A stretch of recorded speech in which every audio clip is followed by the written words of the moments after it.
sailed all my life. I started out on big boats with my parents, learning how to do the bow at a young age. And when the America's Cup came around for the women's team in 1995, I got to be on a team all women, and it was fantastic. It taught me how to really work at the top end of the sport and sail against the best there was. And I worked on that for the next 10 years, professional sailing around the world. Being a female, even on the bow at that time, let's say the late 90s, early 2000s, I was sailing in the Far 40 class, and I was the only female bowman. It was a tough ride, and you just had to show that you knew what you're doing. And it's trial by fire, and you know, if you're doing a great job on the bow, you get called back. I don't ever expect to jump on a boat and be given a position. I don't ever expect, because I'm a woman, that I'm going to get something that I don't deserve. But I also really hope that when I get on a boat that I'm given the same opportunities that a guy would have. In general, the view on women in sailing is changing, and I think it's things like this, having a ladies' day, giving girls the chance, getting the girls on board, putting them in that role.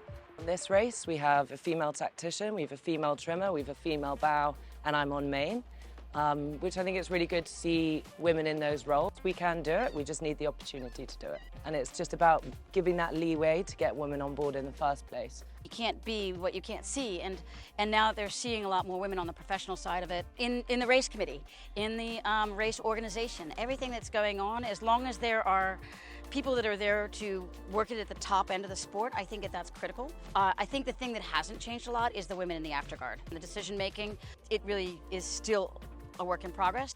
There aren't that many female trimmers out there, and it's about giving girls an opportunity. You know, you have to prove yourself. I think we're seeing more and more women coming through and into superior roles on the boat, and yeah, it's really cool.